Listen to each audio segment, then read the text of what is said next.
Hello traders, welcome to our best trading tricks channel. Friends, ఈ వీడియోలో మనం Wednesday స్టాక్స్లో ట్రేడ్ చేసుకోవడానికి మనం ఒక 5 స్టాక్స్ అనేది ఇస్తున్నాం. ఫ్రెండ్స్, ఏంటంటే రెసిస్టెన్స్ అండ్ సపోర్ట్ స్టాక్స్లో రెసిస్టెన్స్ అండ్ సపోర్ట్ అని ఇచ్చేసి ఏ విధంగా ట్రేడ్ చేసుకోవాలో మనం చెప్తాం. అక్కడ మీరు అనేది మన ప్రీవియస్ వీడియోస్ చెక్ చేయొచ్చు. ప్లస్ ఇప్పుడున్న వీడియోను కూడా రేపు ప్రాక్టీస్ పరంగా చేయండి. మీరు ఏదైతే ట్రేడింగ్ సెటప్ మీరు చేస్తున్నారో ఆ సెటప్తో పాటు మన ఇచ్చే టెక్నికల్ అనాలిసిస్ అంటే స్టాక్స్ అయి ఉండొచ్చు, నిఫ్టీ అయి ఉండొచ్చు, బ్యాంక్ నిఫ్టీ అయి ఉండొచ్చు. ఇప్పుడు ఆప్షన్స్లో అయితే మేము ఇంతవరకు ఆప్షన్స్ ఇవ్వలేదు. అయితే ఫర్దర్లో మనం ఆప్షన్స్ కూడా చెప్పుకుందాం. అయితే ఇప్పుడు ఏంటంటే స్టాక్స్లో మనం ఇచ్చే రెసిస్టెన్స్ అండ్ సపోర్ట్ లెవెల్స్ అనేవి ఏ విధంగా వర్క్ చేస్తున్నాయి అనేది మనం చూడడానికి ఈరోజు స్టాక్స్ వచ్చేసి అంటే వెడ్నెస్డే స్టాక్ ట్రేడ్ చేసుకోవడానికి Bajaj finance, Amara Raja batteries, Sun TV, UPL, Cadila health care. Friends, ఈ 5 స్టాక్స్ అనేది మేము రెసిస్టెన్స్ అండ్ సపోర్ట్ అనేది ఇస్తాం. ఫ్రెండ్స్, అయితే కెడిలా హెల్త్ కేర్ వచ్చేసి రెసిస్టెన్స్ వచ్చేసి 446 రూపీస్, సపోర్ట్ వచ్చేసి 434 రూపీస్. ఫ్రెండ్స్, ఓకేనా. యూపీఎల్ వచ్చేసి రెసిస్టెన్స్ వచ్చేసి 429 రూపీస్, సపోర్ట్ వచ్చేసి 414 రూపీస్. ఫ్రెండ్స్, సన్ టీవీ వచ్చేసి 429 రూపీస్ రెసిస్టెన్స్, సపోర్ట్ వచ్చేసి 412 rupees support. Friends, Amara Raja batteries వచ్చేసి సపోర్ట్ వచ్చేసి 767 రూపీస్, రెసిస్టెన్స్ వచ్చేసి 788 రూపీస్. ఫ్రెండ్స్, ఓకేనా. బజాజ్ ఫినాన్స్లో రెసిస్టెన్స్ వచ్చేసి 3520 రూపీస్, సపోర్ట్ వచ్చేసి 3416 రూపీస్. ఫ్రెండ్స్, అయితే మనం ఏ విధంగా ట్రేడ్ చేస్తామనేది మనం ఒక కొద్దిగా మంచిగా మన స్పేస్ ఉన్న ఇక్కడ చూద్దాం. ఫ్రెండ్స్, ఇక్కడ యూపీఎల్లో ఏ విధంగా మనం అయితే ఈ సినారియో అనేది ప్రతి ట్రేడ్కి అనేది పనికొస్తుంది మనకి, ఓకేనా.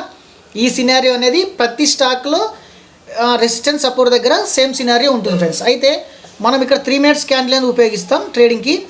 అయితే ఏ విధంగా మనం ట్రేడ్ చేస్తాం నేను ప్రతిరోజు చెప్పిన విధంగా నేను క్లియర్గా ఎక్స్ప్లెయిన్ అనేది చేస్తాను మీకు, ఓకేనా. ఫ్రెండ్స్, మనం ఇక సబ్జెక్ట్కి వెళ్ళే ముందు ఫస్ట్ మన ఛానల్ని సబ్స్క్రైబ్ చేయండి, లైక్ చేయండి, మన తెలుగు ట్రేడర్స్కి అనేది షేర్ చేయండి. Friends, okay. అయితే మార్కెట్ అనేది మనకి ఇక్కడ 415 రూపీస్ దగ్గర క్లోజ్ అయింది. ఫ్రెండ్స్, మార్కెట్ అనేది 4 క్లోజ్ అయింది. ఎప్పుడైతే మార్కెట్ ఓపెన్ అయిన తర్వాత మనం ఇచ్చిన సపోర్ట్ లైన్ పైన సస్టైన్ అయ్యి ఏదైనా ఒక బుల్లిష్ ప్యాటర్న్ ఏంటంటే ఇక్కడ బుల్లిష్ ఎంగల్ పెంగ్ అయి ఉండొచ్చు, హేమర్ అయి ఉండొచ్చు, తర్వాత మార్నింగ్ స్టార్ ఉండొచ్చు, పియర్సింగ్ ప్యాటర్న్ అయి ఉండొచ్చు, బుల్లిష్ హెరామీ ప్యాటర్న్ ఉండొచ్చు. ఏదన్నా ఒక ప్యాటర్న్ వస్తే ఇక్కడ నుంచి తర్వాత మనం బై చేస్తాం. కింద స్టాప్ లాస్ అనేది ఉంటుంది. తక్కువ స్టాప్ లాస్ ఉంటుంది మనకి, ఓకేనా. కింద తక్కువ స్టాప్ లాస్తోని ట్రేడ్ అనేది చేస్తాం. ఫ్రెండ్స్, ఓకేనా. ఒకవేళ మార్కెట్ అనేది ఇక్కడ నుంచి బ్రేక్ అయితే మాత్రం ఇక్కడ ఎమ్మటే ట్రేడ్ చేయకుండా ఖచ్చితంగా రీటెస్ట్ చేసి మళ్ళీ ఇక్కడ ఏదైనా ఒక బేరిష్ ప్యాటర్న్ అంటే షూటింగ్ స్టార్ అయి ఉండొచ్చు, బేరిష్ ఎంగిల్ ఫింగర్ అయి ఉండొచ్చు, డార్క్ కలర్ కొరయచ్చు, ఈవినింగ్ స్టార్ అయి ఉండొచ్చు, ఏదైనా ఒక ప్యాటర్న్ బేరిష్ ప్యాటర్న్ వస్తే ఇక్కడ కిందికి సెల్ చేస్తాం. దానిపైన మనకి తక్కువ స్టాప్ లాస్ ఉంటుంది. మినిమం స్టాప్ లాస్ అనేది ఒక 4 రూపీస్ 5 రూపీస్ ఇక్కడ ఉండాల్సి వస్తుంది అనుకుంటా.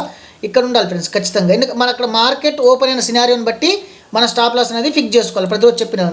అదే మార్కెట్ అనేది ఓపెన్ అయిన తర్వాత ఫస్టే మనం ఇచ్చిన రెసిస్టెన్స్ దగ్గరికి వెళ్ళిన తర్వాత రెసిస్టెన్స్ కింద సస్టైన్ అయితే మాత్రం అంటే ఇక్కడ ఏ స్టాక్స్లోకైనా సరే ఫ్రెండ్స్, ఏ స్టాక్లో అయినా సరే ఇదే సినారియోనే మనకు పనిచేస్తుంది అనమాట. రెసిస్టెన్స్ కింద సస్టైన్ అయ్యి ఏదైనా ఒక బేరిష్ ప్యాటర్న్ వస్తే దీని కింద సెల్ చేస్తాం, పైన అనేది స్టాప్ లాస్ ఉంటుంది మనకి, ఓకేనా. అయితే ఇక్కడ కనుక రెసిస్టెన్స్ అనేది మనకి బ్రేక్ చేసిన తర్వాత ఇక్కడ ఎమ్మడే ట్రేడ్ తీసుకోకుండా ఖచ్చితంగా మనకు రీటెస్ట్ చేయాలి. రీటెస్ట్ చేసిన తర్వాత బుల్లిష్ ప్యాటర్న్ రావాలి. అప్పుడే ఎక్కడి నుంచి బై సైడ్ తీసుకుంటాం, కింద స్టాప్ లాస్ ఉంటుంది. రెండో ఫ్రెండ్స్, ఇక్కడ రివర్స్ ట్రేడ్ ఒకటి, బ్రేక్ ట్రేడ్ ఒకటి. రెసిస్టెన్స్ బ్రేక్ లేకపోతే సపోర్ట్ అనేది బ్రేక్ డౌన్. ఇక్కడ ఉండేది మనకు 2 ట్రేడ్లే ఉంటాయి అనమాట, ఓకేనా.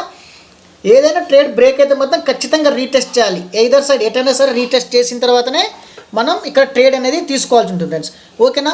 ఇలా మీరు అనేది వెడ్నెస్డే రోజు ఫ్రెండ్స్ ఇంకోటి చెప్పేది ఏంటంటే మనం ఇచ్చే support and resistance lines Nifty ఉండొచ్చు, బ్యాంక్ నిఫ్టీ డైలీ అనాలిసిస్ ఏ రోజైతే మనం వెడ్నెస్డే రోజున డేట్ మెన్షన్ చేస్తామో, థంబ్నెయిల్లో డేట్ మెన్షన్ చేస్తామో ఆ రోజుకే పనిచేస్తాం. ఫ్రెండ్స్, తర్వాత అనేది వర్క్ చెయ్యవు. అసలు మీరు తర్వాత వీటిని ట్రేడ్ చేయొద్దు. అందుకే నేను ప్రతిరోజు నిఫ్టీ బ్యాంక్ నిఫ్టీతో పాటు మీకు ప్రాక్టీస్ చేయడానికి నేను స్టాక్స్లో కూడా లెవెల్స్ అనేది ఇవ్వడం జరుగుతుంది. ఫ్రెండ్స్, ప్లీజ్ ఫ్రెండ్స్ సబ్స్క్రైబ్ చేయండి, లైక్ చేయండి, షేర్ చేయండి. Thank you friends, thank you so much.